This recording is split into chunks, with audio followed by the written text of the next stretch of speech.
kept talking at the coffee break, but now I think we are back, and we have two presentations about our topic from the publishers. The first one is from Andrew Bloom, who is representing Elsevier Publishing, and yes. So Andrew, just go ahead, and you have 15 minutes to say what your perspective on these discussions on open citations are. Thank you so much, and thank you for sharing your time with me today. I've got, as you say, just 15 minutes, so I'm going to be very brief. Do you see my slides and hear me clearly? Yes. Yes. Very well, thank you so much. So, welcome everybody. Thank you for your time today. I'm going to go through this as briefly as I can to afford good time for conversation afterwards. So my name is Andrew Bloom. I serve as president of a unit called the International Centre for the Study of Research here at Elsevier. I'm based in Oxford, England, calling you from here today. So I wanted to talk a little bit about something that we call ICSR Lab, which is an open data platform for accessing large data sets in a computational platform. But before I do, I just want to recognize how much we have in common on a couple of points related to research evaluation and metrics and their use in that sense. Because here at the International Centre for the Study of Research, we have a mission to try to bring more evidence to the practice of research strategy, research evaluation, and research policy. And I was so gratified to learn recently from your website about a joint statement on exactly this across the informatics societies and organizations across Europe. So I was really, really pleased to see that document. It almost perfectly recreated the script, the way we've been talking about it at ICSR for the last 2 years. I wanted to highlight as well just how close we are on this, because that document really felt strongly inspired by two statements about responsible use of metrics in research evaluation. And one is the Leiden Manifesto, published in 2015, and the other is DORA, published in 2013. I'm so pleased to say that in 2020, Elsevier, my parent organization, endorsed the Leiden Manifesto and signed DORA. And in signing DORA, we have also made the reference metadata, the reference lists from all Elsevier published publications available in Crossref, deposited those in Crossref, and they're available openly through the Crossref API even now. So I thought that was something where we are absolutely on the same page on some of these issues. But that's not really what I want to talk to you about today. I wanted to introduce you to ICSR Lab. So what the lab is it's a sandbox environment for researchers to run technical, bibliometric, largely bibliometric analyses for non-commercial scholarly research purposes. You would want to be using the lab if your primary aim is to learn something new and publish a paper about it to tell everybody. So this lab allows you access to Elsevier's metadata. That includes Scopus, the bibliometric bibliographic index Scopus, Plum X metrics, also widely known as alt metrics or alternative metrics. And importantly, it's absolutely free of charge. The data itself and the computational environment we wrap the data up in are completely free to the researcher. We bear the costs on our side.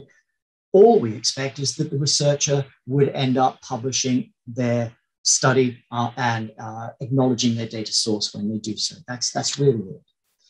So why we started ICSR Lab? It's, by the way, it's about just over 1.5 years old. And so it's relatively new. If you haven't heard of it before, this is your chance to learn about it.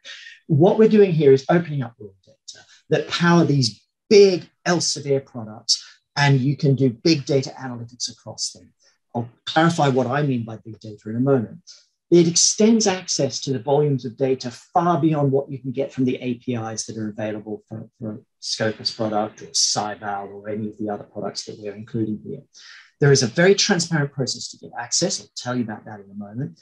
And it's a self-service environment, but we have a data scientist whose role it is to support your work in the lab if you're a researcher in here and using the lab. Why do we want it available to you? To test innovative methods, explore new algorithms, create new metrics and indicators that are not yet standard, and share and iterate that code with others in the community so they can build on what you're doing as well. And ideally, we envisage a community of researchers working alongside each other in this lab, either simultaneously or asynchronously, because lab users can be all around the world, and meeting collaborators, exchanging ideas, collaborating across institutions where you've got a particular research project that involves people from multiple different places. We can span those boundaries using the lab. And importantly, I'm going to talk to this in a little moment, reproducibility of research, a key benefit of open research, is built into the platform. We've got some really clear ideas of how we're supporting reproducibility. But let me tell you about the data quickly. You've got the full publication metadata from the Scopus Bibliographic Index. That's 82 million publication records since 1788. 7,000 different publishers. It's not just Elsevier stuff. 1.7 billion cited references and their links between the documents. 17 million author profiles fully cleaned up, 80,000 institutional profiles fully cleaned up, and 234,000 books and counting. We're adding books at a great pace into the Scopus Index right now. And so this is highly harmonized, clean metadata, which is available for research studies. Also, I'll just call out briefly on this slide that we are also now able, using NAMSOR naming dictionaries, to infer the gender of individual authors as well. So if your study, your area of interest also includes gender, then we're able to infer. It's a bit better than a guess, but it's not the same as knowing for sure the gender of an individual, but we can infer that using this approach. And we've deployed that methodology ourselves in different studies that we've published, including the one I've got. We've published on all of this. You don't have to take my word for it here in this meeting. You can read all about it yourself. We published in a journal called QSS, Quantitative Science Studies, about this data set, the Scopus data set in particular, and what it can be useful for in research studies for quantitative science. I'll talk very briefly about the PLOM-X metrics. These are slightly less well known. They are the altmetric indicators which capture traditional citations between publications, but also new and emerging ways of linking references between documents, such as from clinical documents into the research literature. This has real implications for practice-oriented fields where you have citations coming from grey literature beyond the index journal and book literature. We've got captures, forks, and followers on GitHubs, readers on Mendeley, which is a reading organization tool, SSRN, a pre-printing tool. We have mentions such as blog mentions, mentions in mainstream media, social media. All of that is available in the lab as well. We have something called Sci-Fi Topics. I won't go into that for you today, but I will say that we've also got a real focus on the emerging importance of the UN Sustainable Development Goals here. What we've gone ahead and done is taken a classical lexical keyword query to identify publications in the Scopus data that are relevant to each of the SDGs. And then we've topped that up with a machine learning approach, which adds roughly another 10%, depending on the SDG, on top of what is retrieved by the lexical query with high precision and equal rates. We also know what publications in the database are published open access through an integration with a service called Unpaywall that you might be familiar with. And finally, we've got the funding acknowledgements. So we even know for each paper, we extract the funding organization from the acknowledgements. We know who was funding each publication right down at that level of aggregation. So if any of your interests flow into those dimensions, these data are available to you here in the lab. We don't just populate this stuff with Elsevier data that we have on hand easily. We're always keen to add more data sets, particularly publicly available data sets, which we can host in the lab and can be used alongside those data sets to enrich studies. And we're always taking feedback from our users about what data sets they would find interesting and useful to incorporate into the lab. You can even bring your own data. Let's say you've got survey data or some other very closely defined, very useful data set for your study that might not be useful for anyone else. Bring it in, upload it into the lab, use it in your study, and then delete it at the end, and it's gone, and you've maintained the protection of that data for the purposes of data protection and so forth. What we don't have, I need to say this, is we don't have the full text of each publication. We've got the title, we've got the abstract. You don't have the full text of the publication. There are other ways to get that for Elsevier published journals, but we don't have that here in this set. Let's talk a little bit about reproducibility. I said one of the great things about this being a fairly open way to access these data at scale is that we're also building in concepts of reproducibility. The data sets that we put into the lab are stored indefinitely as snapshots in read-only format. So if you ever wanted to go back and redo something, reset the code, change the basis of assumptions of a study and see what changes, you can always go back to the exact same data snapshot that was previously used in another study, even if it wasn't your own study, even if it was published by someone else. The code is always stored in the environment that we use. Databricks, by the way, it's Databricks that we're using as our interrogation approach here. The code is always stored in notebooks, full version control. If you've ever used Databricks, it tracks every change that's ever made. You can roll back and you can archive those notebooks. You can collaborate in those notebooks. They're fully exportable and shareable with other systems as well. We tend to use Python in the PySpark environment that Databricks is native with, but of course you can code in R and SQL and others as well. And the results are always aggregated data because studies seldom want to look at the individual publications. So we're generally aggregating to people or institutions or journals or fields. And so at that level of aggregation, we enable an export to you as the researcher, and then you can actually repost that data set for the purposes of reproducibility and for the purposes of open science as a data set on a public platform. We like the CC BY NCND license. Other licenses are possible. Just at the end of a study, you would just talk to us about how you wanted to share that, and we would be quite open to how you wanted to share that on data repositories or alongside your publication if the journal or conference required that. So I'll tell a little bit about who uses the lab, and then I'll very briefly, without a slide, just mention about how you would get access. So anyone doing research, especially if you've got an academic affiliation and you're looking to answer a research question, and we have people using the lab today who are master's students, PhD students, postdocs, senior researchers, librarians, anyone who's got a scholarly research question is welcome. The topic should be of broad interest in the scholarly, bibliometrics, scientometrics, research evaluation community, and someone on the project team should be at least an intermediate plus level coder because there is some coding involved in getting things off the ground. Ideally, you'd be working in a research theme that ICSR is also interested in, so it's things relating to research careers, the practice of research, the globalization of research, open science or impact of research beyond academic impact. So we're talking about societal impact here, inclusivity, gender diversity, for example, or sustainability. And that's where we come back to those UN Sustainable Development Goals as well. So you'd be testing a new or innovative methodology, new metrics, something like that.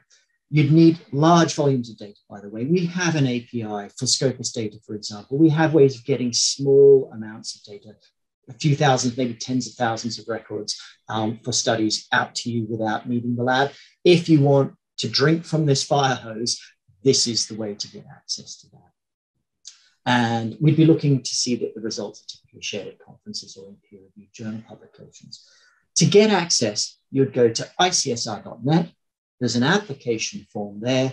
It's a few fields. It's not like applying for a grant. It's not as exhaustive as that. We just want to know what you'd like to do and check that what we have in the lab could support you in doing that study, that we've got the right data, formatted the right way so that you can progress with your study relatively easily. If approved, you're in the lab, you're onboarded, you get the support of a data scientist on our side who would help show you around and get you started in the lab. And then you would be coding almost immediately. You could get started with your study. And you could have access to the lab for 3 months, 6 months, 12 months, for as long as you think you need in order to complete your study in the lab. So you're probably wondering, all right, so what are people actually doing in the lab today? What kind of research is happening there? So I've got on this slide and the next one the real titles of research projects that are happening in the lab right now. They've been approved.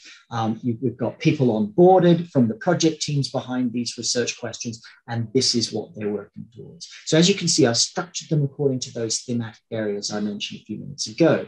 So in research practices, for example, some people are looking at topic modeling and citation and bibliographic coupling in networks. Others are looking at predicting citation outcomes from textual author characteristics. Others are looking at practices relating to author self-citations and anomalous or manipulative citation practices.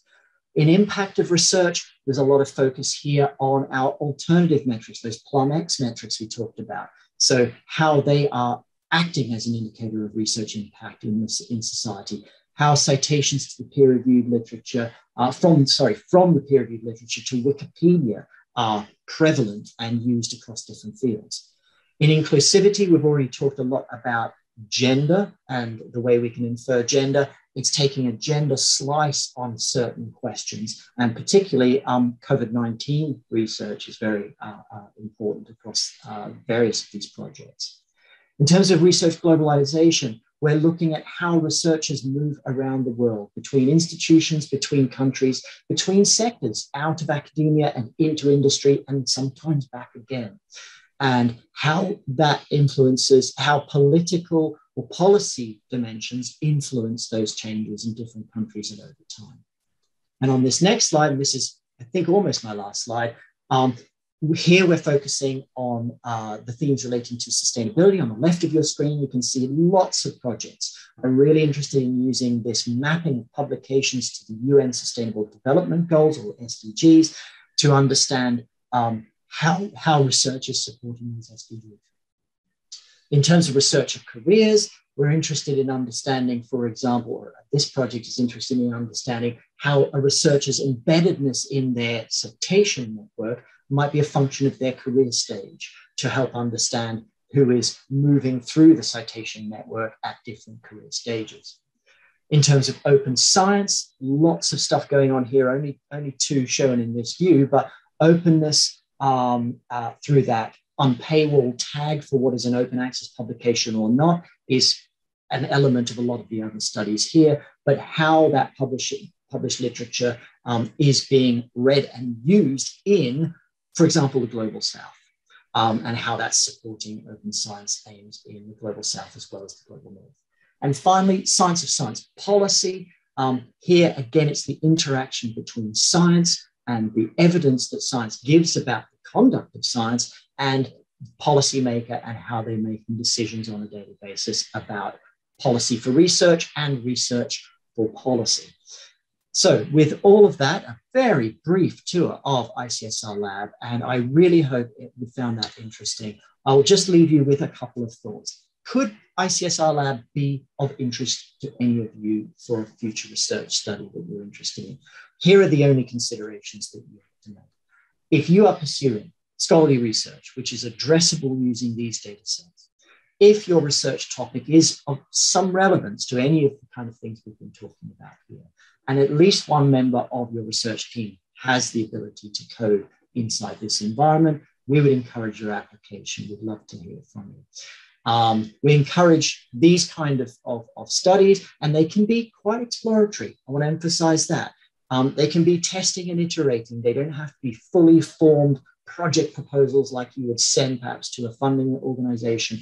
They can be quite exploratory, quite ideas-led, rather than necessarily knowing where the research would end.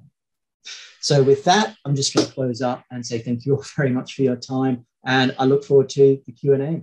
Thank you very much.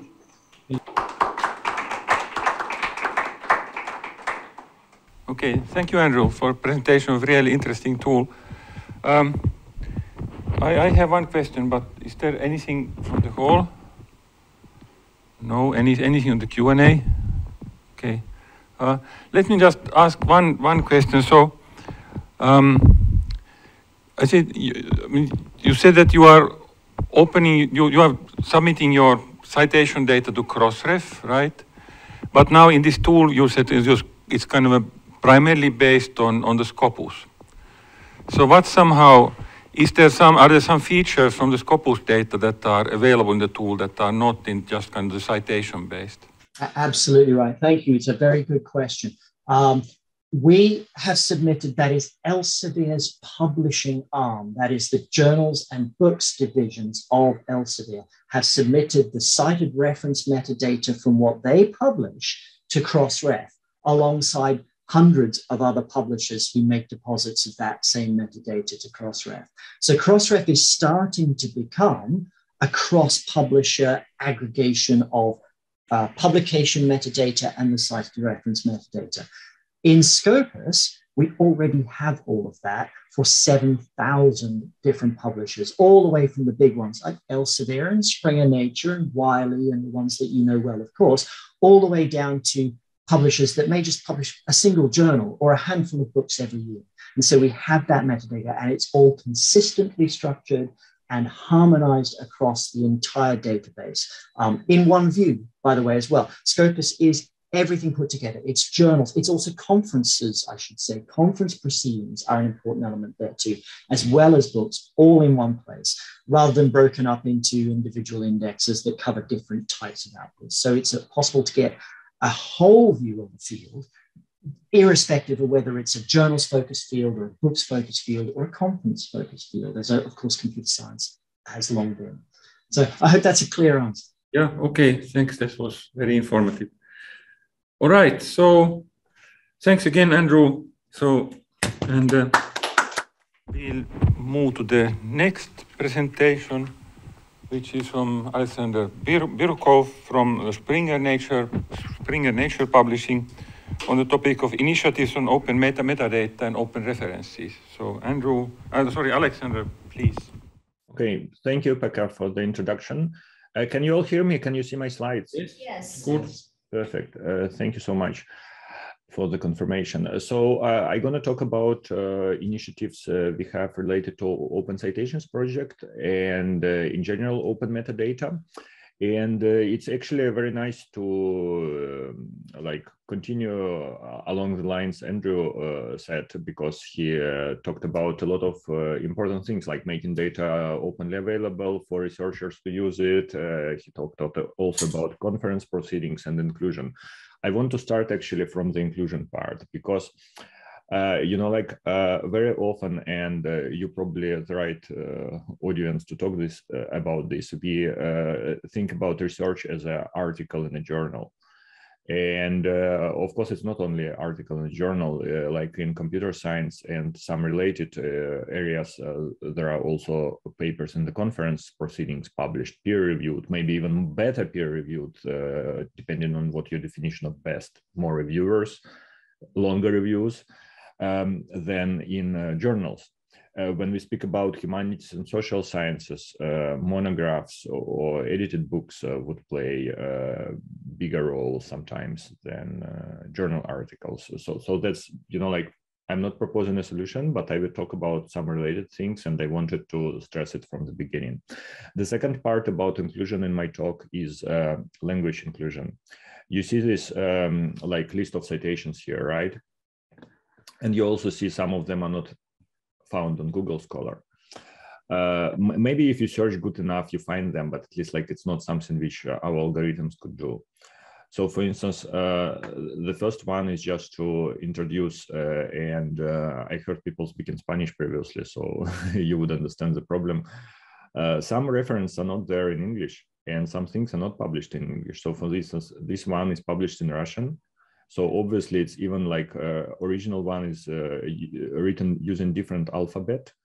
And when you put it here as general problem of stability of motion, you already introduce inconsistency between references and potential problems with citations or whatever metrics you want to compute on top.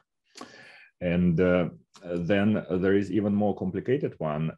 For instance, this one, what originally published in Ukrainian language, even less widely spread than Russian, in a journal called Nelineni Kolivania in Ukrainian, or called translated in English as nonlinear oscillations. So here you essentially have almost two references. You can reference this one from Ukrainian journal published in 2010, or you can reference this one from English journal published in 2011.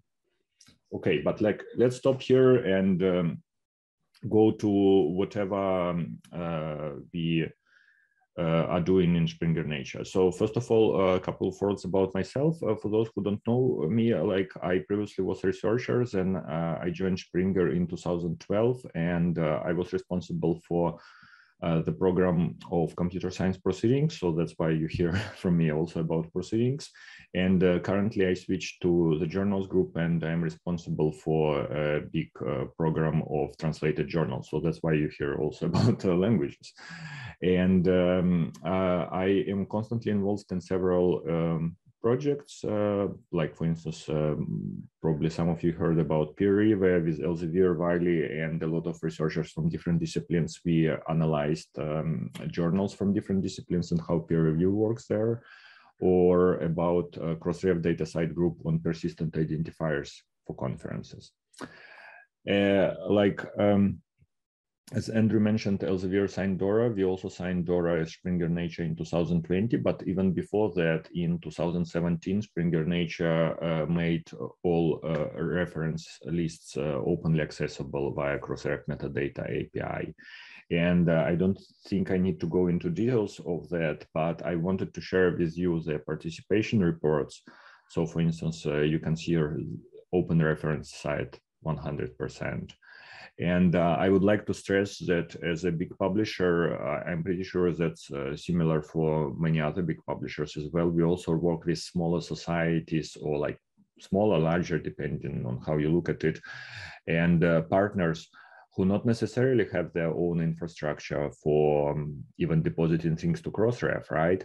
And so, for instance, this actually like not the smallest one, it's like one of the biggest cooperations we have. But for instance, I just wanted to show that if you Google a different publisher for whom we distribute the content via our platforms and we provide some kind of technical services, their references are also 100%. So, you know, like when we are speaking about Springer Nature references being available on Crossref, it's also about Pleiades Publishing. It's also about this small society you never heard of, whose journal is published and or distributed by Springer Nature. All their references are also available on Crossref.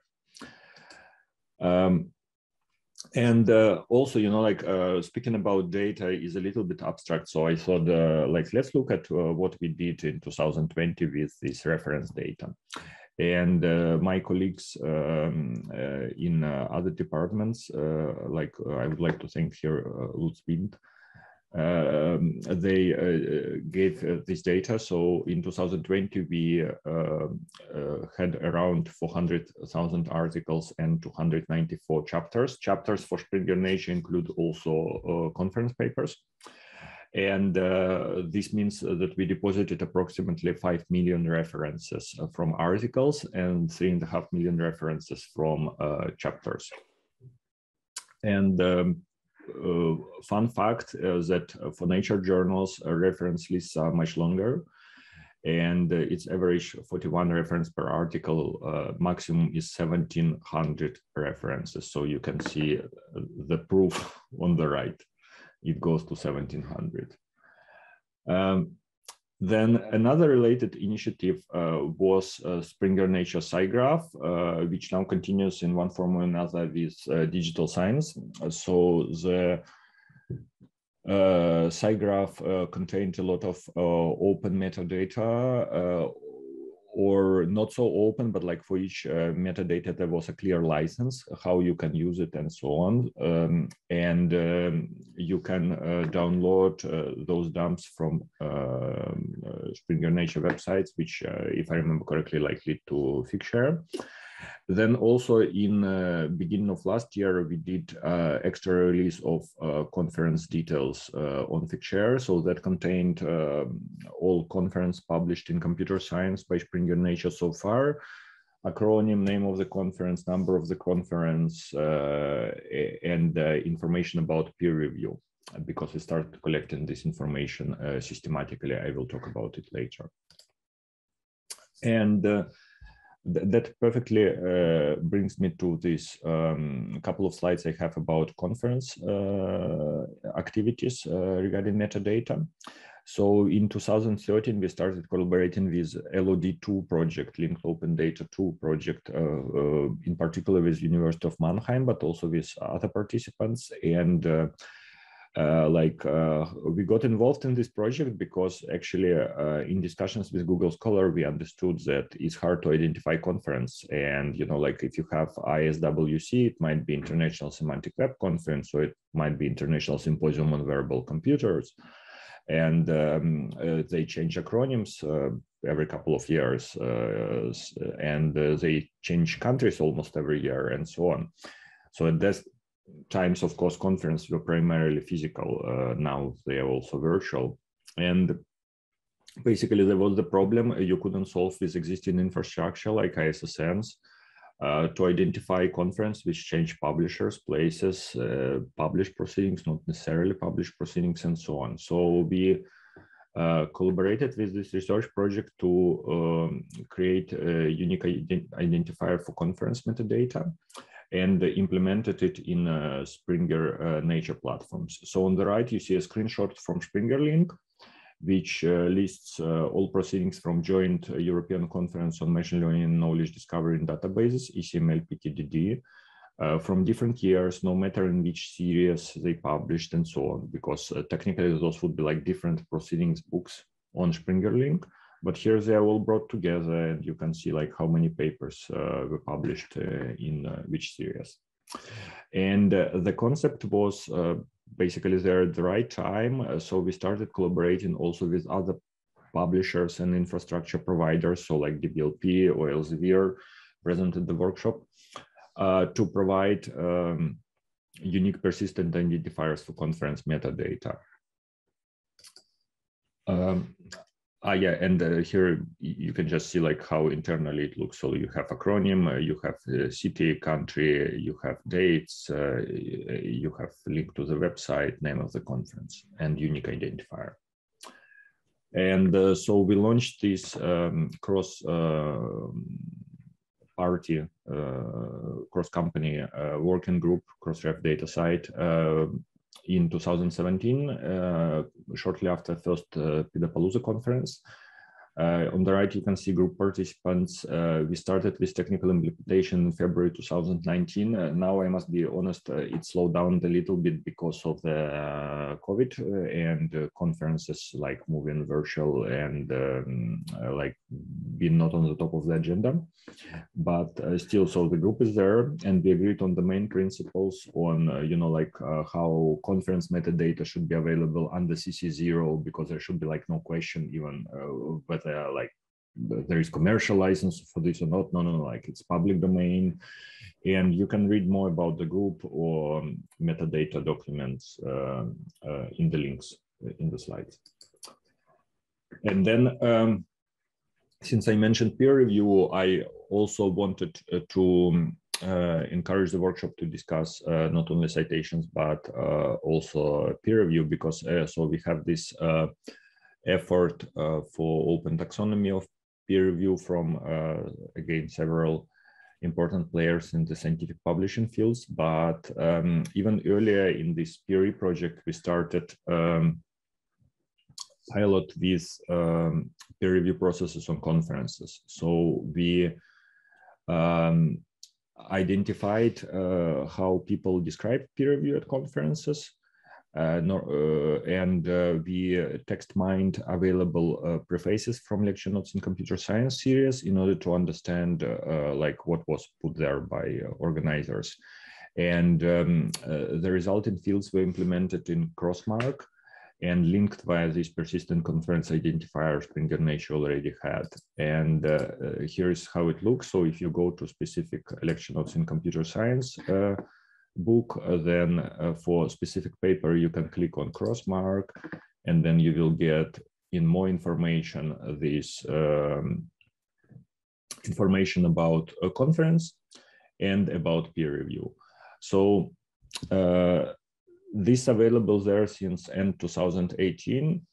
Last time I checked, it's still under more information, even though like we discussed with Crossmark that one day it would be nice to have it prominently as like peer review and even maybe more prominently here on websites. But like it's important that information is there It's also available for those researchers who want to understand, for instance, if high acceptance rate leads to less citations, or low acceptance rate leads to more citations, or whether there is any difference in terms of citations between a conference using single blind or double blind peer review process.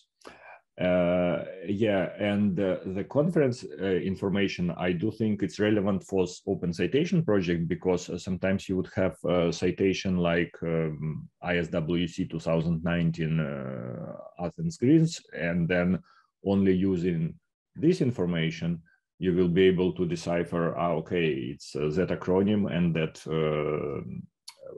city, so it must be this conference, and resolve this. Right, so that's about conference part. Last but not least, this discussion point I want to put before the participants is language diversity. So you can watch my talk on SciFu about this, where I give examples and give some history of how, this kind of initiatives like translated journal programs in ex-Soviet Union came to light. I also briefly mentioned other initiatives like, in Latin America, there are a lot of journals who publish in several languages or translated journals. And so here's an example from ex-Soviet Union. So there is a Russian journal, Novoye Ogneupory, which is known to international community as refractories and industrial ceramics.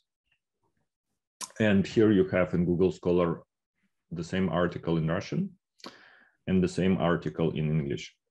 And, for instance, when it comes to research evaluation, if, for instance, Gorokhovsky were employed by, say, Italian university, would this citation count?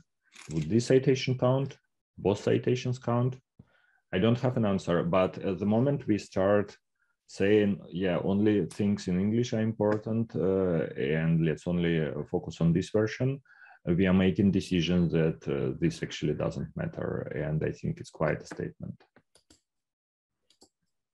Thank you very much for your attention. I'm happy to answer any questions.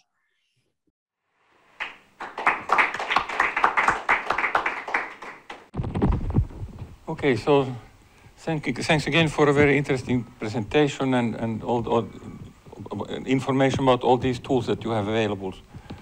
It's very valuable. So, any questions from the audience on the Q&A? So, since you brought up this issue of sort of supporting different languages and integrating information in different languages, is there a program for Chinese in Springer Nature similar to this Russian? Actually, funny enough, I checked not only Chinese, but also Japanese, Korean, German language, and other programs we have. Historically, we don't publish translated journals there. So somehow their communities were more like, we start in our own language, for instance, like in China. The moment we are mature enough, we start publishing an English language journal, even though maybe it's primarily driven by our community from China, but it's still completely in English language. So the history of these ex-Soviet Union journals is that retired Army veteran Earl Coleman in United States in 1949 started translating research from Soviet Union to bring basically things from one side of the iron wall to another side. And I'm pretty sure he made good money on it, but that's how the program started in the right time. And now more or less when communities see that, look, we publish everything in English, it just gets us directly to the readers, they don't do it.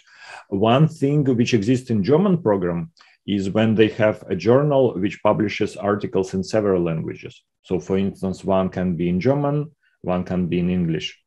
Funny enough, if you look at first volumes of LNCS, you can have their article in English, in French, and German next to each other. It just somehow over years, we started, no, research is only in English. And I think it's now time to rethink this paradigm and remember that research is not done in English most of the time.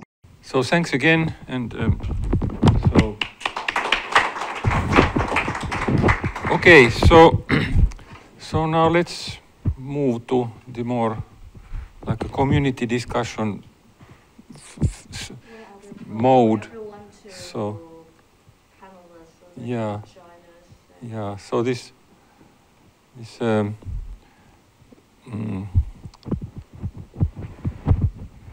Zoom webinar is not the ideal platform for like workshops because it's so. Yeah, so Silvio. But I hope we can work with now with everyone being a panelist. So, okay, so maybe let's start a bit about general impressions and ideas that have kind of have been raised from the presentations. So we do have this very concrete initiative of this open letter that I would also like to get to and get the feedback on that one and sort of discuss. But let's just kind of general questions and ideas and on the topic of bibliometrics in computing or informatics and tools to support the bibliometrics, or should one be doing the bibliometrics in the first place? And yeah. So yeah.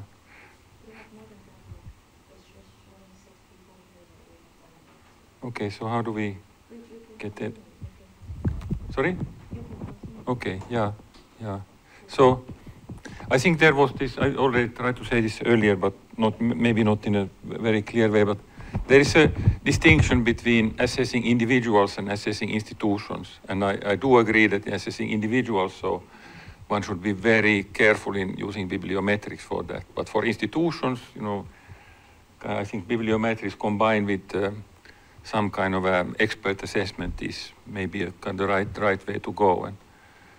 And we are a little bit kind of disadvantaged in computer science departments or informatics departments because our colleagues, our publication culture is not the same as with our colleagues in other sciences, and would be valuable to have some kind of a tool that sort of that we can point to and say, well, yes, we know that what the Web of Science numbers, they are like this, but now look, we have this like these DBLB numbers, and they look very different. And also this notion of getting information about citations across fields would be very. I think you mentioned this.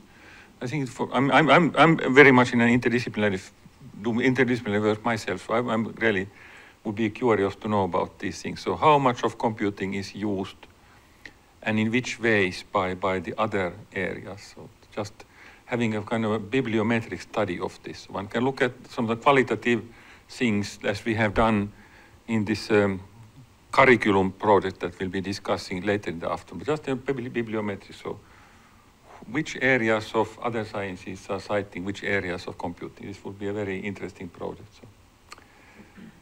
Okay, anyway, so but any idea, any other? There was also in Klaus Tochtermann's very, I think, to the point presentation, there was very good advice on how to set up, what would be the requirements for expectations for setting up development projects in this direction. We already had a little chat with Silvio during the coffee break about this. And if I may start up the thing, because there are a bunch of aspects that are of interest for what you have said before. So institutional, using bibliometrics for assessing institutions, that is the first thing. And the other thing is the multidisciplinary the identification of the disciplines within citation clusters, basically in order to understand from which discipline cites which disciplines and these kind of things. So I'm talking about my personal experience by doing this kind of research because I like this kind of work, but also as let's say one of the maintainers of an infrastructure dealing with citations.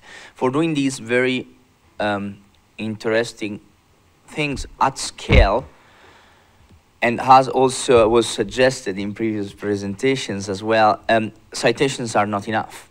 I mean, citations allow you to calculate the metrics, the bibliometrics, but for instance, if you want to define disciplinary boundaries, you need also classifications of these entities. I'm not talking here, when I think about entities, I'm not talking only about publication. Okay, publication are the usual stuff that is everywhere, but there is also software, there is also data sets, and so on and so forth.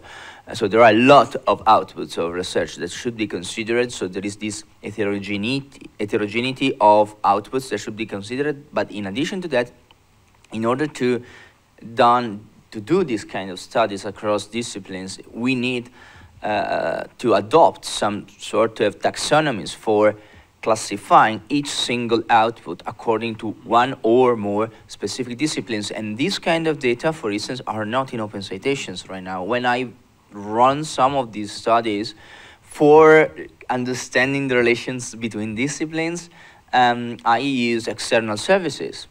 For instance, just to mention a few, Scimago, that provides a taxonomy for the venues, so the journals, basically speaking, or the Library of Congress classification that provides different taxonomy for books that allow you basically to understand which kind of discipline you are considering for which publication. So this information is crucial, but is not included in open citations right now. Maybe it is included in other databases and collections and services that will be available through the European Open Science Cloud in the next years, but it is really an effort of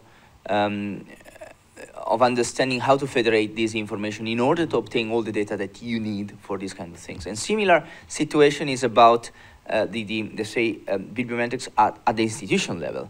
In order to understand, to calculate these kind of metrics at scale, and make this calculation transparent and so on, you need not only citations, but also, let's say, the identification of the institutions that are linked to each product of the research that is part of the research, of the citation itself.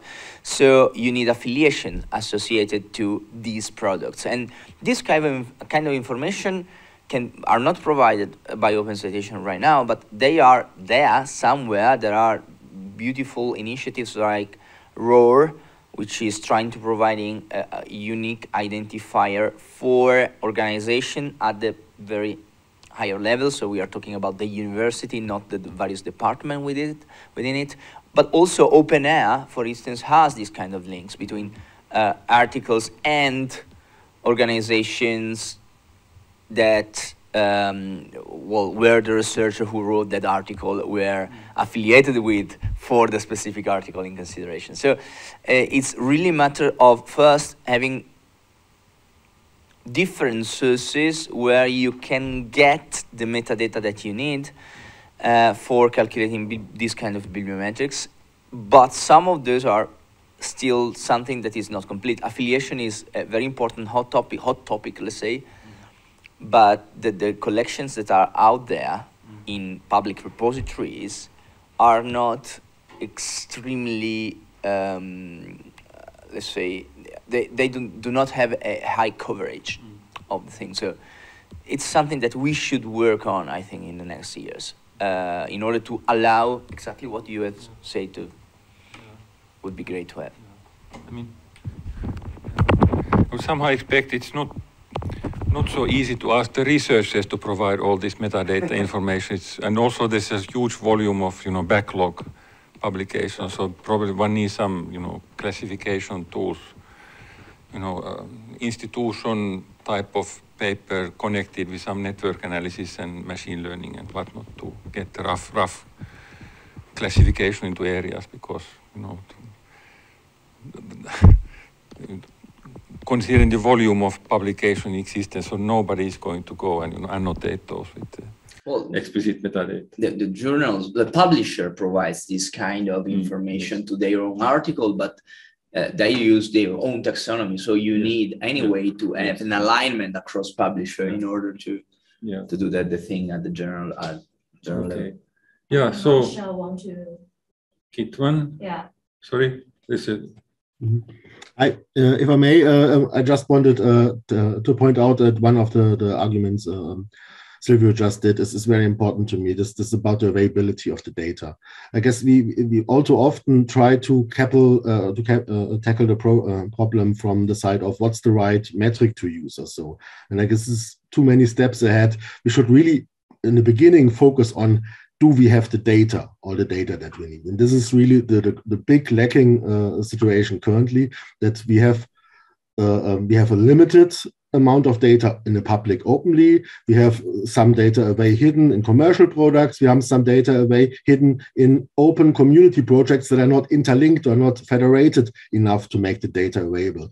And this is really, I guess, still the big first challenge we need to tackle, is to open up the data as much as possible, to interlink the data as much as possible, and also, just as Klaus Tochtermann pointed out, to have maybe good working individual local endeavors, like DBLP is a local endeavor since we just focus on computer science, to have them make interoperable with other endeavors that exist and make their and have a federated landscape of openly available data. And then we can start arguing about metrics and how to count, and should a journal be double as much points as a conference or not. And these are details that can come at the point when we have solved the problem of having the data available to for the tasks we're trying to study. Yeah. So, Paolo, you are asking for turn. Yes. Good morning from Rome. And well, I just want to make a brief comment, a bit concerned, by the way. I really like very much all the discussions and presentations I heard today about the way we can, let's say, document our research production in all possible ways, which go from bibliographies to references and documentation of reference and so forth. And I think we should really work in this direction, and the effort on the open citation is definitely an effort which has to be supported, and in fact, even if in an informal way, because we have not had a formal vote, I would like to say that my association, the GII, the Association of Computer Engineering Professors in Italy, is definitely going to support this initiative. We really appreciate it. But let me say that the real support is in terms of transparency, is in terms of having the availability of the documentation on our research. A completely different subject is that of measurement, assessment, evaluation, however you want to call it. They are three different things, but they go more or less in the same direction. It is, I mean, as a computer scientist, especially as a database professor, I am really interested, and I am really glad that we do have data available. But then the use of this data, especially the use of this data to measure or to evaluate phenomena which require human intervention, is something which really concerns me. So I definitely, let me say, as a summary, I really liked today's talks and the content of what was developed. I'm not sure I like the title of the session, because the title of the session is evaluation, and I do believe that this is not the way to do evaluation. This is the way to document what we are doing, and then human beings will have to evaluate on the basis of these pieces of information. Thanks a lot. Yeah. So, thanks, Paolo, for the comments. We definitely need to come back to this research assessment evaluation from the perspective that you indicate. It's just so happened that this particular initiative was somehow on the table, and we wanted to bring it to discussion, and there's opportunity to, talk about this opportunity. But actually, Enrico wanted to have the floor. I hope he has nobody on the online, right? No hands. No, just to comment that Paolo's observation was correct. I mean, the title of the session, Research Evaluation, was beyond what we actually discussed, that was focusing on how to collect data to make data transparent. I fully share his viewpoint that evaluation is a human-driven activities that has to be highly carefully designed and implemented and cannot be left to just automatic tool, otherwise things will be very bad for us and in general. Okay, so this is just a remark, but I mean, mistakes happen, so, and you as human beings can understand, so no problem at all. I may suggest that maybe we focus now on the open letter so that we try to have a discussion around it.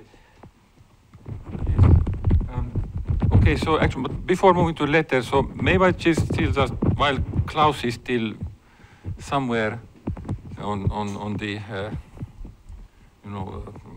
on our virtual world. So I think there is some very concrete ideas about how to maybe build a project, like as also Marcel was saying about federating these data sources and building some kind of a open bibliometric assessment supporting tool from this federation of databases such as the DBLP and this Leipzig LZV database and others like this. So maybe somehow we can, in some settings, too bad, Klaus, that we cannot talk to you in person now that you are out there, but maybe we can somehow return to this, or maybe Silvio can take the initiative and talk in more detail about this, because I think it seems like there would be an opportunity to do something on a bigger scale there, right, Silvio? Yeah, yes. The important thing here is, as we just chatted. We just chatted before.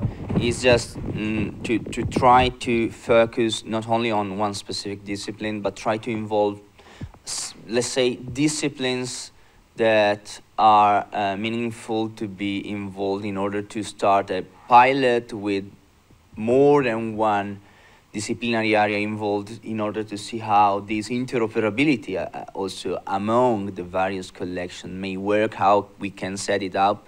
And I agree with Paolo, since I'm speaking, well, at Open Citations, of course, we provide things that can be used for assessment in general, but we are interested in the documental part. So we are collecting this data. Then if we have good data and people want to use it to convey research assessment of person or institutions or whatever, they are free to do so, but we are not going to create metrics, let's say, for doing that. We are just collecting the data and making the data available. So in this perspective, having Open Citation, having other databases that are disciplinary focused and that curate data by humans and try to understand possible, let's say, ways for making them speaking with each other in order to build additional service upon them that may be useful to the overall goal of the EOSC and the New Horizon Europe call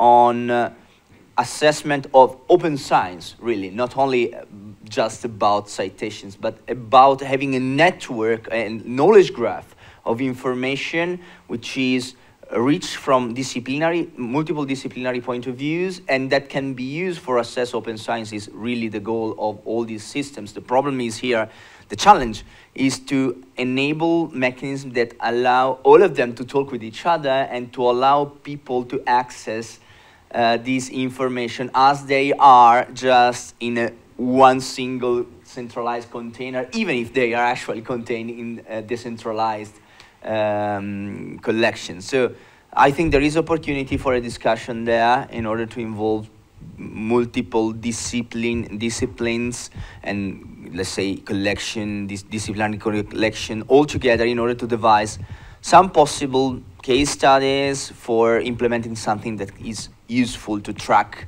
open science, at least in these disciplines. So, Klaus, if I may, in the future, I would like to start to discuss with you about that more concretely to see what we can do, basically. Yes, certainly we can enter such a discussion, and I think that's a valuable way to start with the science demonstrators. That's a very typical approach in these seed-funded projects, because nobody can expect us to cover all players in the science system.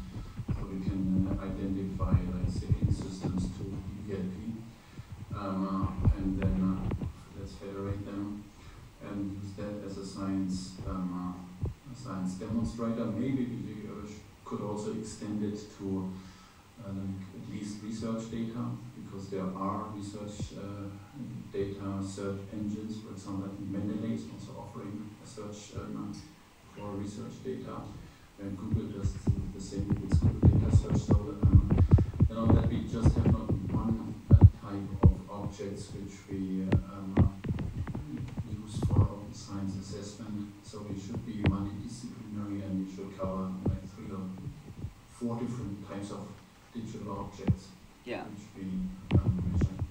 As a computer scientist, I would be interested in software, for instance, which is crucial for us, and that is not considered in often in any research assessment you can think of. So this is just some mentions of you in other kind of items, but I agree with you. Multidisciplinary and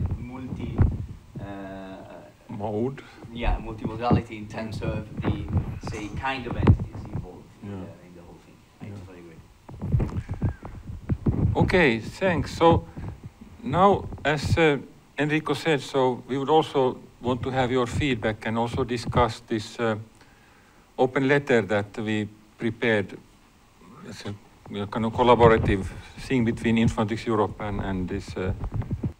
Right, okay, so who wants to introduce this letter? Enrico wants to. Enrico, I'm glad to give the mic to you. Yes, can we make the text a bit larger? Okay, so the idea of the letter came out while organizing this session, and basically, as you have heard from the presentation by Silvio, this open citations effort in a few years have had a good success, but not all citations are there because some publishers are not opening their citation data. So the idea of this open letter was to write as a community, the research community in informatics, from the National Association, to write an open letter to all the publishers, inviting all of them to make their citations available as open citation for the community. Clearly, some of them already have made them available, and we have 2 of them today here, Elsevier and Springer, and I thank them for on behalf of the community. So clearly, the letter is addressed to all publishers, but is clearly targeting the ones that have not made yet available their open citation. So the text has been prepared by Silvio and Pekka and me and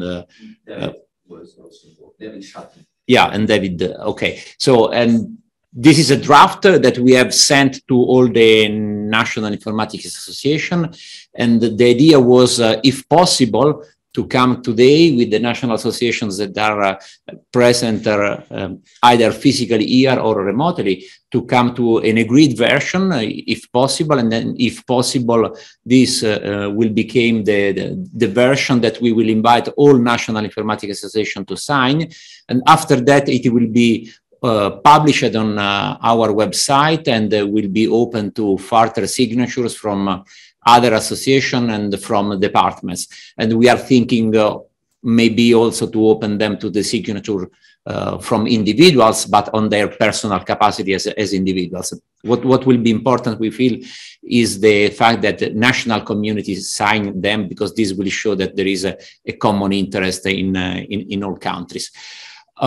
So I don't know, we can, I don't know exactly how to organize this process that is made even more challenging by the fact that half of you are remotely and half are physically here, but maybe we can go paragraph by paragraph, and we can read it, and if there is some comment of some request for clarification, we can provide them. Okay, so the letter says in April 2017, 6 organizations announced the establishment of the Initiative for Open Citations, a collaboration between scholarly publishers, researchers, and other interested parties to promote the unrestricted availability of scholarly citation data. The main goal of this initiative has been to convince all major publishers to freely share their bibliographic metadata and citation data through appropriate infrastructures such as that provided by Crossref. So this is basically a statement of the actual facts. Is there any comment?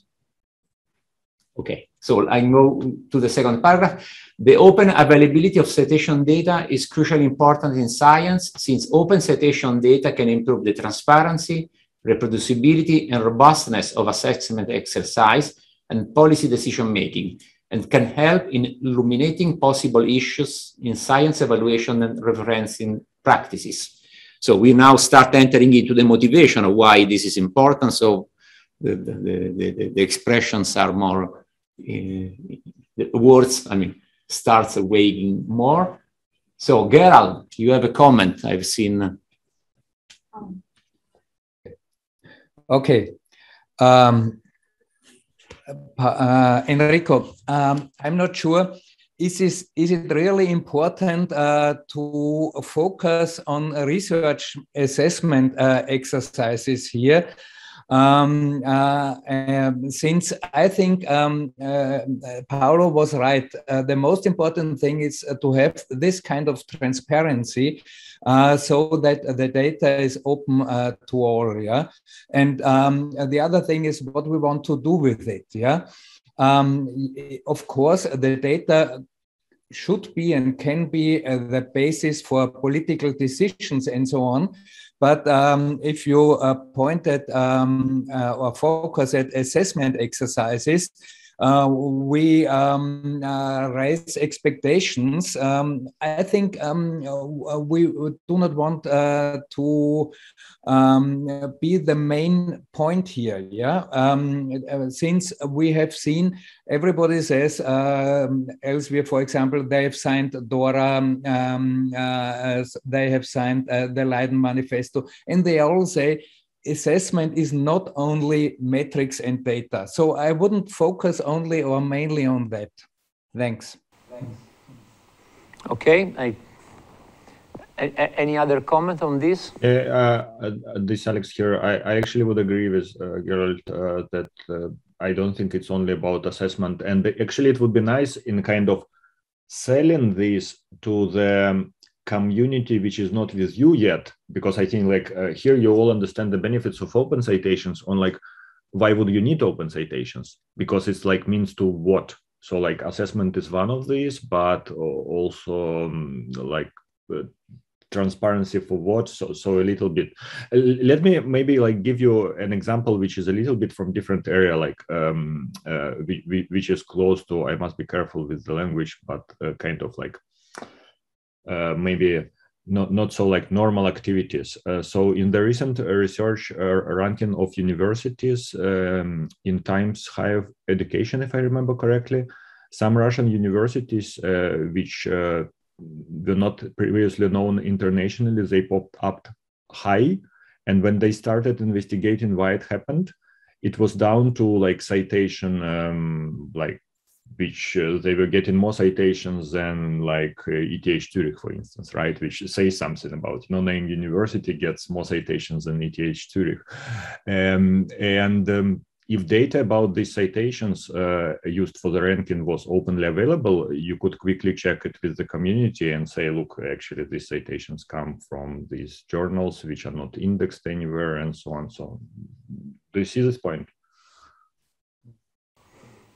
Okay, so is there any suggestion from you on how to change this paragraph to reflect your viewpoint? I don't have concrete suggestions.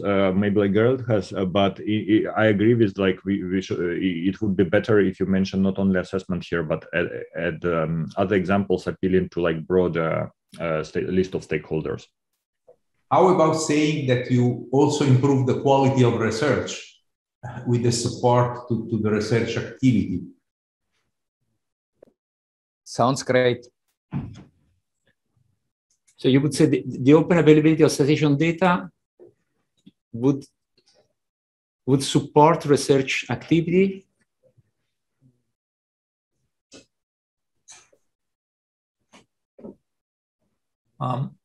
So I suggest to add other fields, such as, for example, well, if a researcher wants to familiarize herself with a field, or whenever you want to do something like a systematic literature review or things like that, open citations is truly helpful.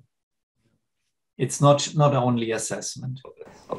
Sorry, just to organize the things so that we understand what we are doing. Silvio, could you please come here and try to show the suggestions working on this document? I'm not quite sure that we can do this in a kind of community editing way. Yeah.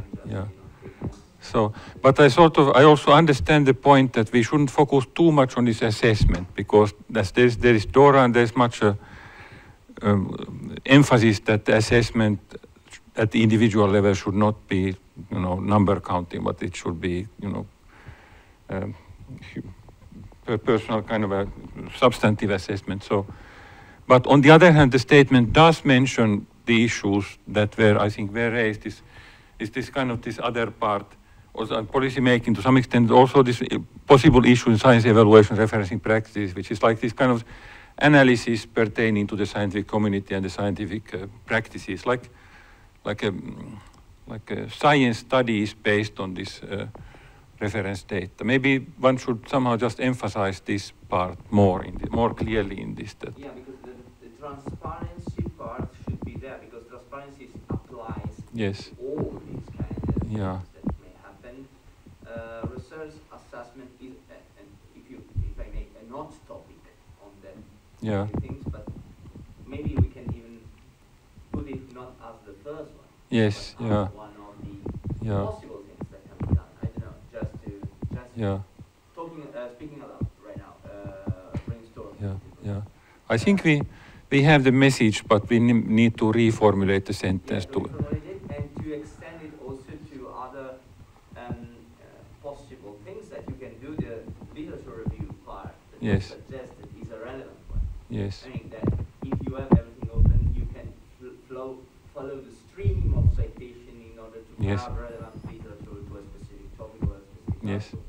And maybe it can be just, revised a bit in order to put it. So we may, let's, just get the feedback and then we do a reformulation of the statement. Then we search. Okay, so Gerald. Please speak, Gerald. I would suggest to add accessibility to the data, transparency and accessibility, since this is one of the most important benefits of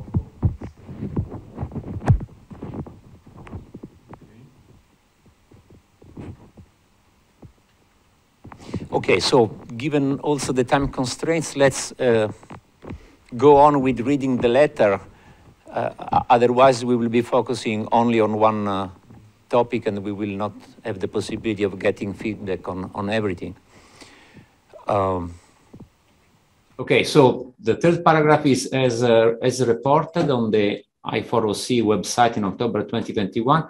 Over the past 4 years, the fraction of publications with open references has grown from 1% to 88% of the 56.9 million articles references deposited with Crossref. The huge availability of open citation data has permitted the creation of several national and international infrastructure and collections, such as blah, blah, blah, and the data made available on Wikidata by Wikisite community.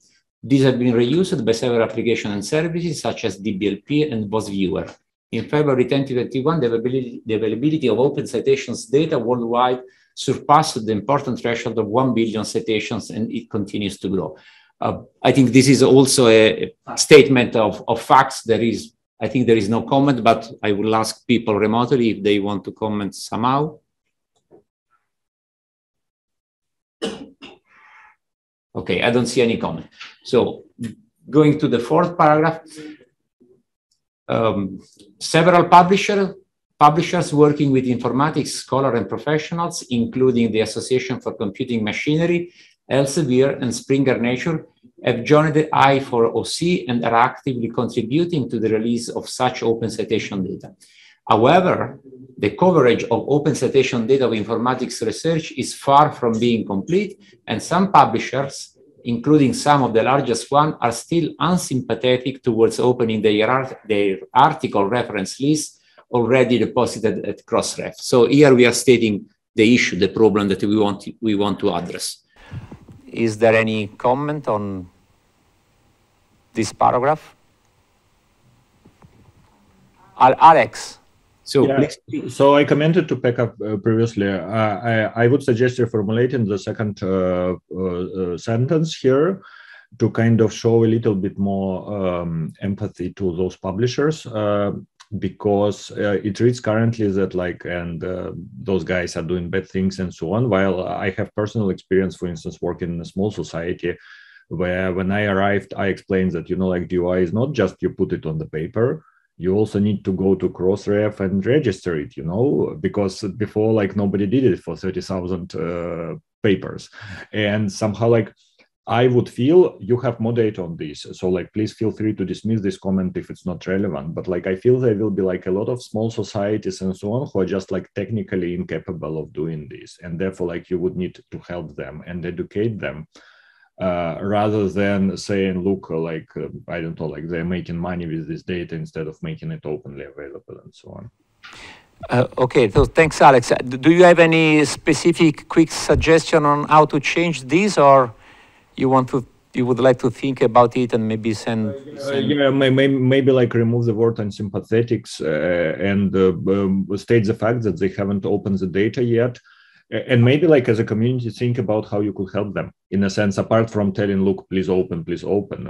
So for instance, going, by how many not open, speaking to them. I might again, don't remember the whole details, but in conference ID group, we discussed some things with ACM and IEEE, because their data about conference was not open and so on. But for instance, when ACM realized this for references, they then opened it. So sometimes it might be talking and explaining. Yeah, so maybe we could just change the last part from are still unsympathetic, just saying that have not yet opened their article reference. That would be factual and no negative implication. Okay. So we will do like this. Okay. So can we go? Did something change? Can you still hear me remotely? I'm sorry. I would need to leave in a minute, and I don't have more comments on the letter. But as I told to Pekka, so basically, if you want. If you consider publishers also signing it and so on, just get back to me. I can facilitate the process. Yeah. But it's also absolutely fine if it's just a community letter. Yeah. Okay. So thanks, Alex. We are targeting National Informatics Association for signature, but of course, if some publishers want to sign it, we will not be against because it's up to you. So we will be happy if you do, but I mean. You are completely free to choose according to your... if your primarily target is National Informatics Association. Yes. Okay, Yes. perfect. Then thank you very much for the interesting workshop, and have a nice rest of the day. Bye. And thanks for your availability. Thank you, Alexander. Thank you, Alex. Bye.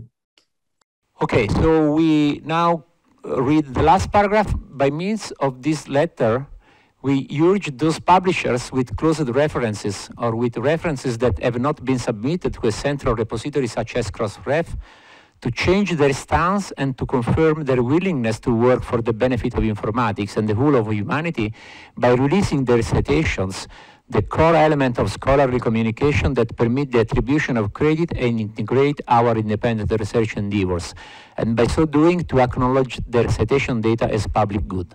So this is the appeal, the call to action that we make. Again, comment? The only comment I have is a positive one, in the sense that here the letter says that the idea is to support research and the good that comes from research rather than assessment and issues. So this is really the important. Yeah, good. Yeah, thanks, Paolo. So this is actually this is the concept that should be like a fil rouge across the letter. I mean, to support research and the public good. Okay. So if there is no more comment, I think that pending the revision of a second paragraph, according to what's suggested by Gerald and the others, we can consider this letter as approved. So we will circulate among the people that have been involved here and remotely in preparing it, a revised version, and hopefully with one more round we will be there at the final version. After that we will start the publication process. So if there is no more comment, I would like to thank you all for having actively participated, having in some cases changed your schedule to be able to be with us, and we highly appreciate this. And of course, thanks also to all people here, and I will give the floor to Pekka, that I thank also for having being the local organizer for Informatics Europe. Pekka. Okay. Yes, okay. Thanks, Enrico. Thanks, everyone. So this concludes our morning session. Now we have a lunch break until 2, right? Like an hour and a half. And then, I mean, whoever is still joining us, so we'll reconvene at 2 to review the data collection on the informatics in interdisciplinary curricula. And then we'll have a kind of little concluding session about where to go next, what should be the topic of our next meeting, and maybe also when should we meet next. So anyway, now lunch break, and I hope to see many of you back here at 2.